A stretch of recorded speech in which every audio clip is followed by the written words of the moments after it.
In 1662, in Amsterdam, a cartographer named Joan Bleu published what was considered the most accurate map of the world that money could buy.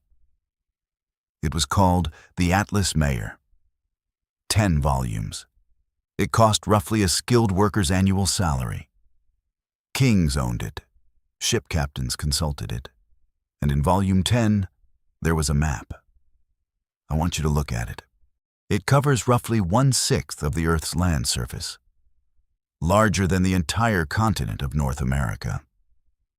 It stretches from the Caspian Sea in the west to the Pacific Ocean in the east, from the Arctic in the north to the borders of China and Persia in the south. And across all of it, one word.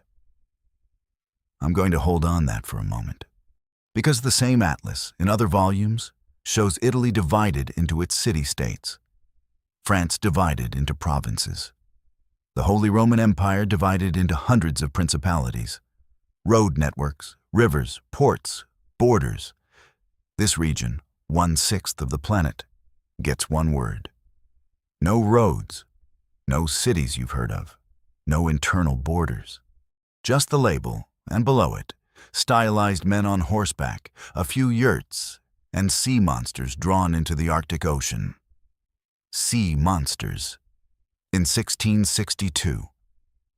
Because that was the visual language of 17th century cartographers for, we don't know what's here.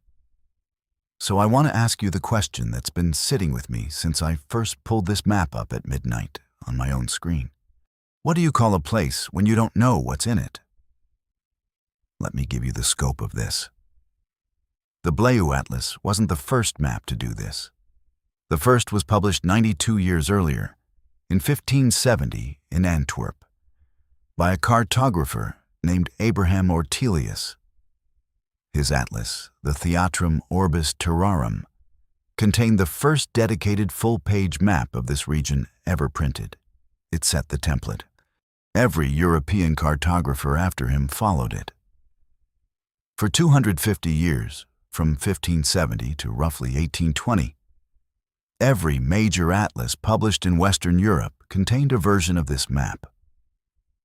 The labels shifted slightly between publishers. The sea monsters moved around. But the essential structure never changed. One enormous label.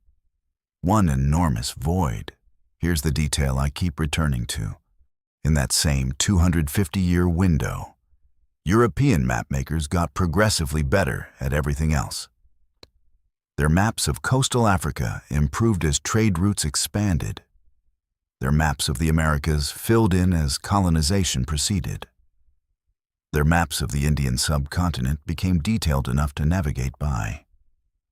This region, the largest single-labeled area on any contemporary world map, stayed a void.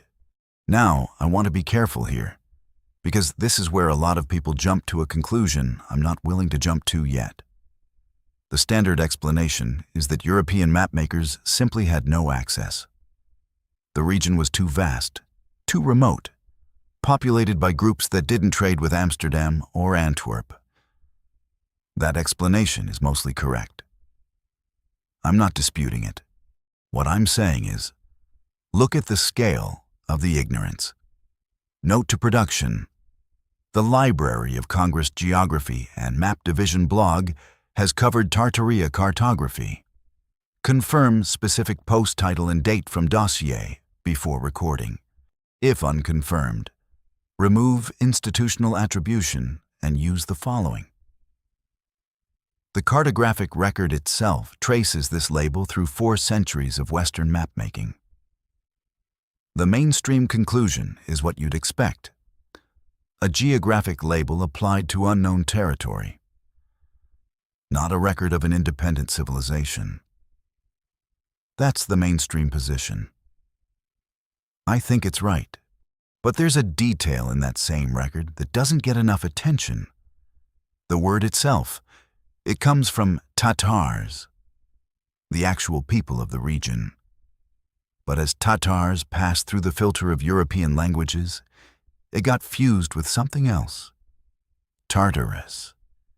the ancient Greek name for the deepest pit of the underworld, the place beneath hell. European cartographers, for 3 centuries, were labeling a region named after the abyss, 1/6 of the planet, called hell, for 300 years. The etymology is confirmed. You can look it up. I'm not claiming that means anything sinister. I'm just saying, once you know that, the map looks different. In the lower right corner of the Bleu map, there's a cartouche, an ornate frame with figures that look vaguely Roman. On either side, horses and turbaned riders, and written across the frame, in Latin, "The Empire of the Great Khan." The Empire, as if the label were a name, not an admission of ignorance. I'm staying in the question. Let me set the map aside for a moment. I want to tell you about a different kind of record. In 1904, in Mysore, India, a man named Pandit Subbaraya Shastri began dictating a text. He said he was receiving it from the spirit of an ancient sage via psychic transmission. The text was called the Vaimanika Shastra. Vimana means flying machine. His disciple transcribed the dictation across nearly 2 decades. The text described in technical detail 7 categories of aircraft: materials, fuel, how to keep them invisible. The dictation completed around 1923. It was published in English in 1973. Here's where it gets interesting. In 1974, 1 year after publication, the Indian Institute of Science in Bangalore published a critical aeronautical study of the Vaimanika Shastra. The paper is still online. Real aerospace engineers, real aeronautical analysis. They built models of the designs. Their conclusion: the machines wouldn't fly. The structural ratios were wrong. The aerodynamics didn't work. And the text showed no evidence of existing before 1904. But that conclusion is not what interests me most. What interests me is the step that preceded it. Real aerospace engineers at a serious research institution looked at these claimed ancient blueprints and decided, this deserves a rigorous test, not dismissal. A test. They modeled the aircraft before they ruled them out. That's the part I can't stop thinking about. Not the failure, the test. That tells you something about how seriously we take any document that claims ancient humans flew. Even a text dictated through alleged psychic transmission gets run through aeronautical analysis. Because the question it raises, did pre-modern humans fly, is apparently a question humans cannot dismiss without checking. Around the 4th century BCE, Chinese military records describe kites large enough to carry a human aloft, attributed to the legendary engineer Lu Ban. Whether those accounts are literal or mythologized, that humans in 4th century BCE China were dreaming about kites large enough to carry a body. That's the record. In Greek mythology, Daedalus builds working wings from feathers and wax. His son Icarus dies because he flies too close to the sun. It's framed as a tragedy of hubris, not as a fantasy of impossibility. The ancient Greeks conceived of human flight as dangerous, not laughable. They thought it was achievable. They thought the main risk was doing it too well. In 1485, Leonardo da Vinci sketched a human-powered ornithopter. The machine wouldn't work. His wings couldn't generate sufficient lift for a human body. But he built models. He tested joints. He worked the problem with engineering precision. The dream of flight is the most persistent technical fantasy in recorded human history. Across cultures, across centuries, with no documented contact between them. And then, after all of that, it actually happens. June 4th, 1783. A small town called Annonay in southern France, Two brothers, Joseph Michel and Jacques-Étienne Montgolfier, fill a large bag with hot air from burning straw and wool, and it rises, unmoored, into the sky. 3 months later, on September 19th, a Montgolfier balloon rises over the Palace of Versailles. The first passengers were a sheep, a duck, and a rooster. The French royal court watched. The Académie des Sciences recorded it officially. I want to be clear about how strange that sentence is. That those are the facts. And on November 21st, 1783, for the first time in documented human history, a person leaves the ground and does not come back down until they choose to. 2,000 years of dreaming. One afternoon in Paris. If this kind of investigation is worth your time, taking the question seriously without manufacturing an answer, consider subscribing. This series stays in the question longer than most channels are willing to. That's the whole project. Now I want to bring the map back. Here's a timeline. I need you to hold both tracks of it at once. Track 1, the flight timeline, 1570. Ortelius publishes the first dedicated map of the region. Humans have not yet achieved controlled flight of any kind. 1662. Blaeu publishes his more detailed version. Still no flight. 1783. The Montgolfier balloon rises over Versailles. Humans leave the ground for the first time in recorded history. Track 2. The cartographic timeline, 1570. The label is introduced, covering 1/6 of the planet. 1662. The label persists. It has appeared on every major Western atlas for nearly a century. 1783. The label is still there. The Russian Empire has been expanding eastward for 2 centuries, but the label holds. And then, between roughly 1800 and 1860, the label disappears. Not from one atlas, not gradually. It is replaced systematically across every major cartographic publisher in Europe with specific terminology: Siberia, Chinese Tartari, Turkestan, independent Tartari. And then those subdivisions disappear too, replaced by even more specific administrative names from Russian imperial surveys. By 1860, the unified label is gone. The reason for the disappearance is not mysterious. The Russian imperial geographic surveys of the late 18th and early 19th centuries were making the region legible. Specific knowledge replaced general ignorance.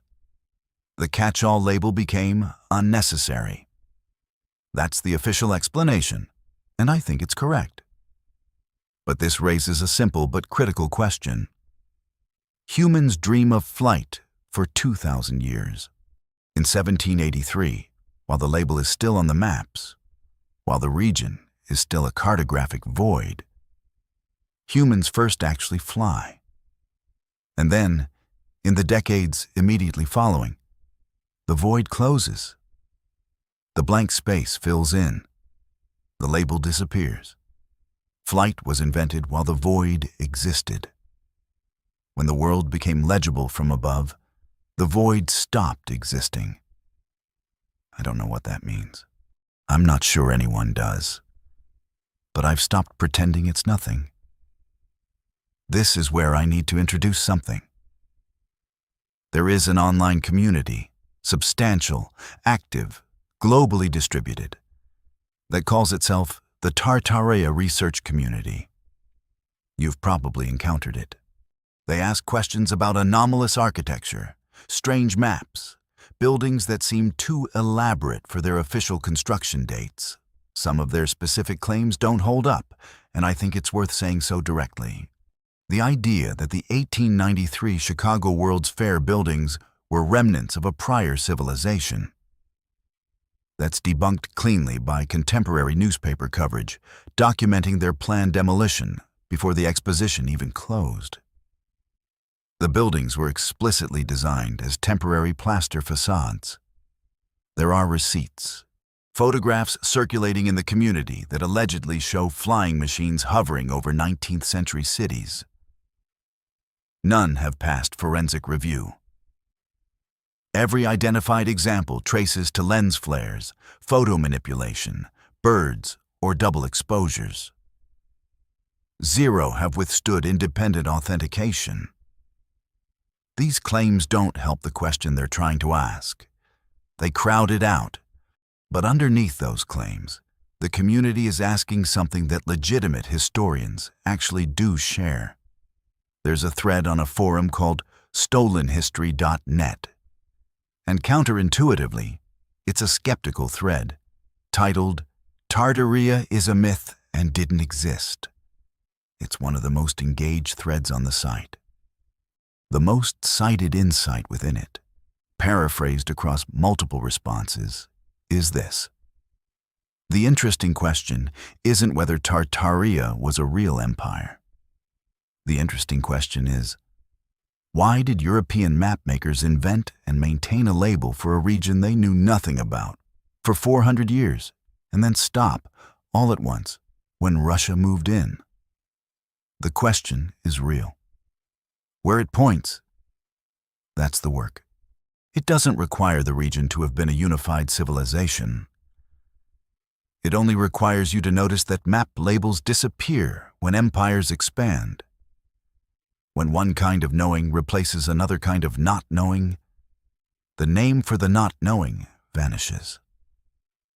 The community's answer, a suppressed advanced civilization with flight technology, has no primary source support. No archive supports it. No excavation. No contemporary document. But the question they're pointing at is real. It just points somewhere different than they think. There's one legitimate academic puzzle I want to place here. It doesn't resolve anything, but it sharpens the question. In Peru, cut into the desert floor of the Nazca Plateau, there are geoglyphs. Large ones. A condor with a wingspan of over 130 meters. A spider. A hummingbird. A monkey. Created somewhere between 500 BCE and 500 CE by removing reddish surface stones to reveal the lighter ground beneath. Simple tools. Vast patience. Here's the problem that mainstream archaeology acknowledges but finds aesthetically uncomfortable. The figures are only fully visible from altitude. An American historian named Paul Kosak flew over them in the 1940s and formally noted this. A German mathematician named Maria Reiche devoted 40 years of her life, from 1946 to 1998, to studying them. Her 1968 book, Mystery on the Desert, formalized the question. The Nazca lines appear to be designed for a viewpoint their creators may never have occupied. The standard response is technically defensible. Nearby hillsides provide partial views, and simple grid scaling techniques, stakes and rope, could allow accurate ground-level construction of proportionally correct, large-scale figures. Anthony Avini, an archaeoastronomer at Colgate University, has done careful work on the construction methodology. The grid scaling explanation holds up, but the figures are still clearly designed for aerial appreciation. Whatever the construction method, the intended experiential perspective is from above. The Nazca people built something designed to be seen from a viewpoint they may never have occupied. The Nazca lines are not in the territory of that map. They have nothing to do with this story geographically, but they are the only confirmed, excavated, mainstream acknowledged example in pre-modern history where a society built for a perspective they apparently didn't have. They're not on the Blaeu map. They couldn't be. The Blaeu map was European. Nazca is South American. But the question they raise is the same question the void raises. A thing built for a view from above, built by people who may never have had it. And I find that, quietly, stubbornly, worth sitting with. Let me bring the three threads together. From 1570 to 1820, every major European atlas dedicated more map space to one region than to the Americas. And across all of that space, recorded almost nothing. One label: sea monsters in the margins. In that same 250 years, humans went from Leonardo's unpowered sketches to the Montgolfier balloon rising over Versailles. The entire documented arc of human flight, from careful dream to first reality, happened while that cartographic void existed. And then, in the decades after humans first flew, the void resolved. Russian imperial surveys filled in the blank. The label disappeared. The unknown became known. Three things: a void, a dream, an erasure. In that order. The pattern holds. Every time. Across cultures that never met. The Nazca people built for an altitude they may not have achieved. Leonardo sketched machines he couldn't yet build. The Montgolfier brothers succeeded, and within a generation, the last great cartographic blank space on Earth was resolved. I keep coming back to this. The desire to fly. The existence of unmapped space. Maybe they're not two different things. Maybe they're the same question, asked by different people with different tools in the same direction. What's down there? What's up here? I'm not claiming those questions are connected. But I find I can no longer read one without hearing the other. And when I look at that 1662 map, at the one word stretched over 1/6 of the planet, at the sea monsters in the margins, I think about what it meant to be a European diplomat or a ship captain in 1662. Holding that atlas, knowing that 1/6 of the world was simply labeled the abyss. I think they wanted to fly. Not metaphorically. Literally. They wanted to get high enough to see what was down there. And one afternoon in 1783, someone finally did go back to the Bleu map. Volume 10, Atlas Mayer, 1662, one word over 1/6 of the planet. I've been sitting with this map long enough now that the question I started with, what do you call a place when you don't know what's in it? I don't think it has a clean answer. You call it something that rhymes with hell, apparently. You fill the margins with sea monsters. You sell the atlas to kings for a year's wages, and the kings use it to navigate a world where 1/6 of the land surface is labeled. We don't know. And then, one afternoon in 1783, a man in Paris steps into a wicker basket beneath a bag of hot air, and for the first time, a human being looks down at the earth from above. I don't know what he saw from up there. I don't know if he was high enough to see the void on the map. The place still labeled with the old word, the place still named after the abyss. But I know that within a generation, the word was gone. And I find myself wondering, not claiming, just wondering, whether the void on the map and the dream of flight were always the same question, asked in two different directions. What's down there? What's up here? And when we finally got high enough to see, did we find an answer? Or did we just find a different kind of not knowing? The map is still in the archive. The National Library of Scotland has digitized it. You can look at it yourself.